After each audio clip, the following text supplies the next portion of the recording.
Nobody wins when the family feels. Great block out there by Travis Lewis. Pacino Horn. Watch how hard he hits. I mean, he's got... Pacino Horn. 6 minutes until this third quarter's in the books. It's intercepted. It is picked off by Pacino Horn. He's got a convoy on the sideline. He's upended, but Pacino Horn goes to the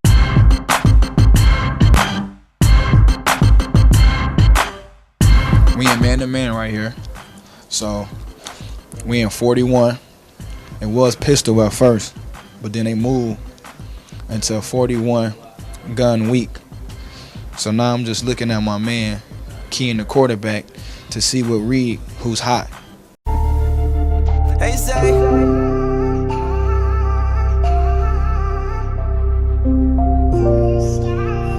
Niggas know. I'm outside. Niggas know.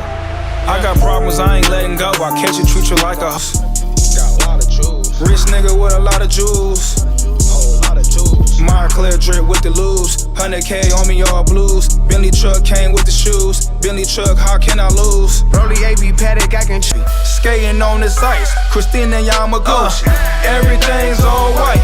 Yamaguchi. In the world of sports and music, there are stories of triumph, talent, and resilience. However, there are also tales of unexpected turns and legal entanglements. One such story is Pacino Horn, better known as Out of Town. It seemed like he got some huge problems on his hand, and the charge he recently got charged with is something very minor to the radar of the people he on. It's like they hemmed him up for something they know he did in order to get the bigger picture. From his promising football career to his emergence as a rap artist, this is a detailed account of his journey, culminating in his arrest and subsequent legal battles. So before we get into this one, remember family, I don't give you no angle, I just give you the story. So with that being said, make sure you like, comment, and subscribe. We'll jump right to it. The rise of a local football star. Pacino Horn was born and raised in a modest neighborhood in Michigan, where he developed a passion for football from a young age. His natural athleticism and dedication led him to excel on the gridiron. As a high school standout, he caught the attention of college recruiters, ultimately receiving a full scholarship to a prestige university, Central Michigan.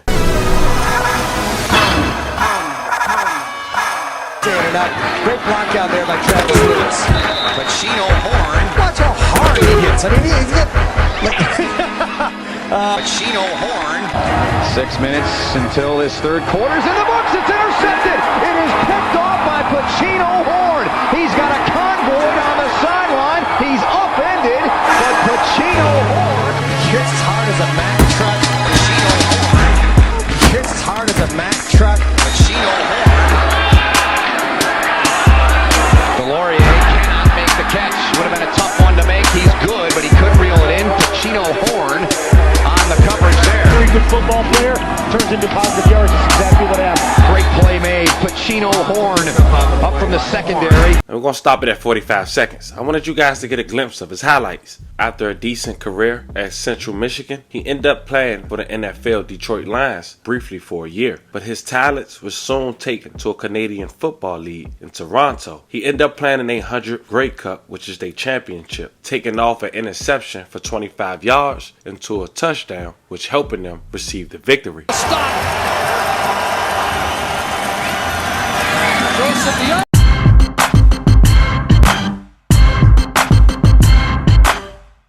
We in man-to-man right here.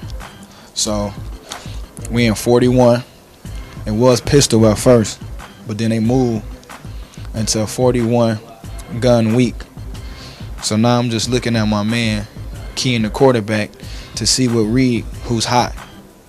Before the snap of the play, I see the quarterback looking over my man. His last progression was to look at the quarterback, to look at his receiver. So I knew my man was hot.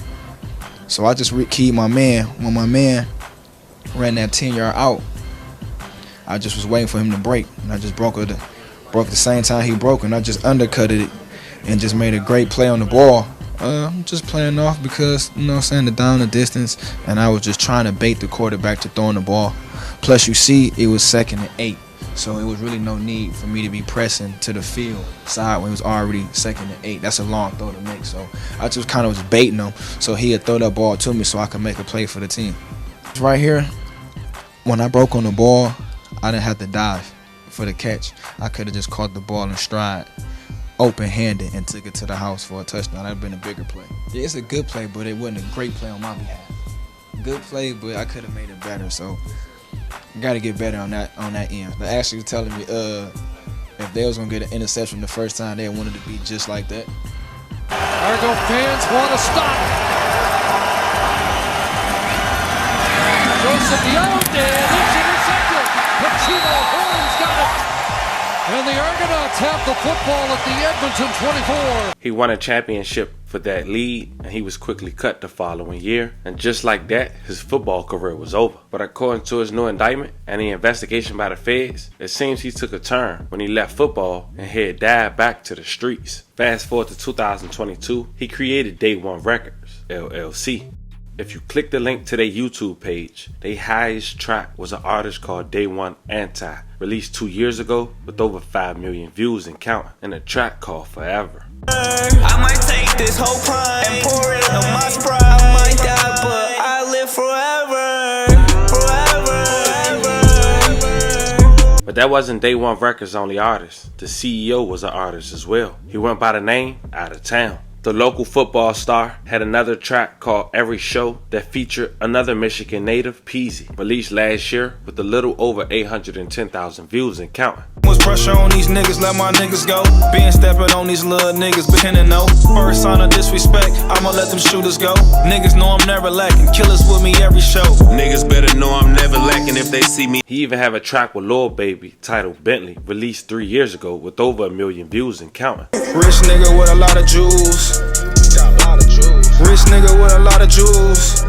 I want to be clear and make out 2 points, family. In his 17-page indictment we'll later discuss in the video, the feds claim in 2017 he reported taxes for $78,000. In 2018, a little more than $83,000. In 2019, almost $93,000. In 2020, a little over $82,000. In 2021, $188,875. So a guy reporting gross and net on taxes and flashing like this in music videos and other things we'll later discuss that's in his indictment is only going to bring the attention of the feds. There's no ifs and buts about it. Here's Pacino, aka Out of Town, talking about him as an artist and his label.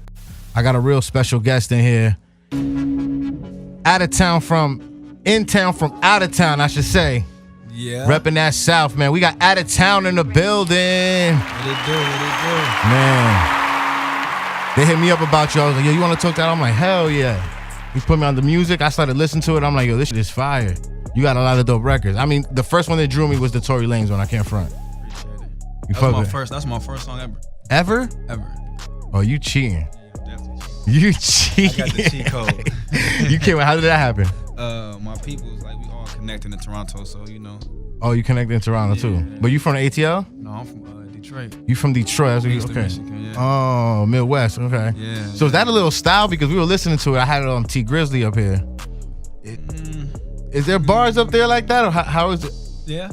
It's bars. Yeah, definitely. It's spitting. Yeah, definitely. Some of the songs are fun. Some of the songs seem fun, Yeah. but a lot of spitting. Definitely spitting, but you know. So where's your roots come from spitting? Is that where's your influences from that? Like what would you come up listening to?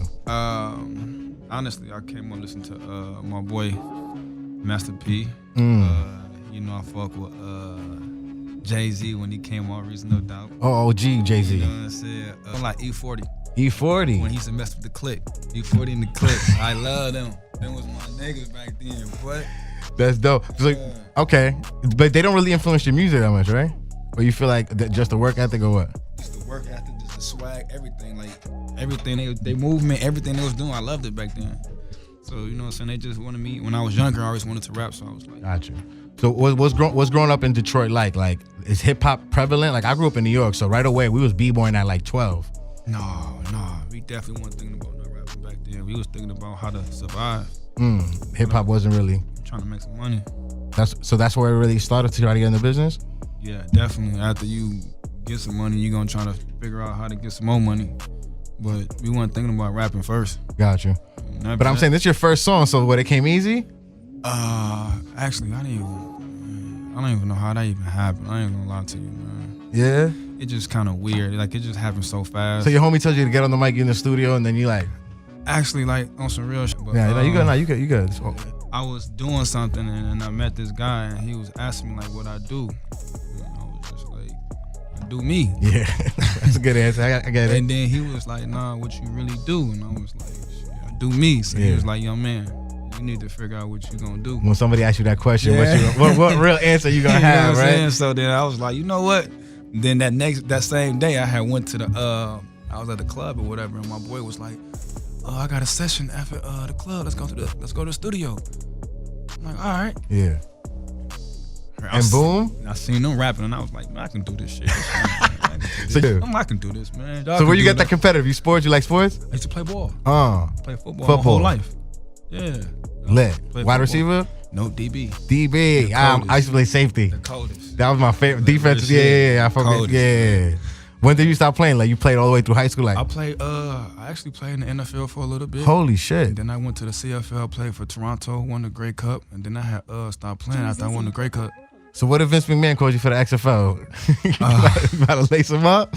I'll play. Yeah, definitely. So you feel like you still get busy? Oh, hell yeah. I'm nasty. So that competitive spirit, you bring it to this music? Everything. I'm competitive with anything. I don't care what it is, bro. You anything. You can 2K. Anything. I'm gonna bet it all. I probably can't even play 2K. I'm still gonna bet it all. He ended up meeting Tory Lanez, who's from Canada, in his Canadian Football League. As we mentioned, the following year from winning, he was dropped. His first song was with Tory Lanez. After being dropped and his football career was over, he decided to immediately start rapping. According to the 17-page indictment, he was recently arrested a couple days ago at his home after allegedly defrauding the government out of nearly $150,000 in SBA loans during the pandemic in 2021. But here's the thing, family. That might just be the bait, because even though he's denying these other allegations, it seems in his indictment, he's been looked at by the FEDS for going on a year now. It seems he's been registered to a lot of firearms in different stash houses with large amounts of cash that's been seized as well, and jury. Now we're going to go over everything that's been presented to the public that's in his indictment. But according to his now criminal complaint, Horn has applied for EIDL by falsely representing the gross revenue, cost of goods sold, and amount of rent lost by and the number of employees working for Day One Records. Now 39 years old, it seems that's the least of his problems. On page 3 of the indictment, police say they seized over $107,000 worth of jewelry, firearms, and cash, which the FBI have control of at the 700 block of East 11 Mile Road in Royal Oak, Michigan. Police say the firearms was registered to the one and only Pacino. On page 4 of the indictment, the Fed seized over $183,000 worth of miscellaneous jewelry, money, and firearms from another residence in Bloomfield, Michigan, the 6000 block of Chimney Hill in West Bloomfield. And according to his indictment, the reason the Fed seized this property is because they believe the proceeds come from narcotics. Now, Out of Town, aka Pacino, he's denying these allegations. But keep in mind, the firearms that were seized was registered to only him and not to mention. They put in his indictment how much he was reported on his earnings for his taxes in the last 5 years. But here's another key piece of evidence on why they doing this, family. You guys know the MGM, a world-known casino with numerous locations. World-class casinos is also known for money laundering. Check this out. On page 13 of his 17-page indictment, during the investigation, 3 bank accounts associated with Pacino revealed deposits over $938,000 from December 2016 through April 2022. Also writing, most of the deposits were cash deposits. Underneath that, the MGM Casino in Detroit, Michigan, records from September 2020 to May 2022 show Pacino Horn had a net buy-in of cash and casino chips in the amount of $2,773,855. In the same time frame, he only had the winnings of just over $9,000 and losses of over $320,000. But as of now, he's just charged with the COVID relief. But the FBI let it be known in his indictment, hey, we watching you. We the one seizing your property. We know it's some type of distribution going on. We looked into your finances. We seizing all that. So you gonna have to let us know what's going on, or it ain't gonna just be the COVID relief you gonna have to be worrying about. Fan, I'm down to know how you guys feel about this one in the comments. Don't forget to like and subscribe. Until then, I'll catch you guys on the next one.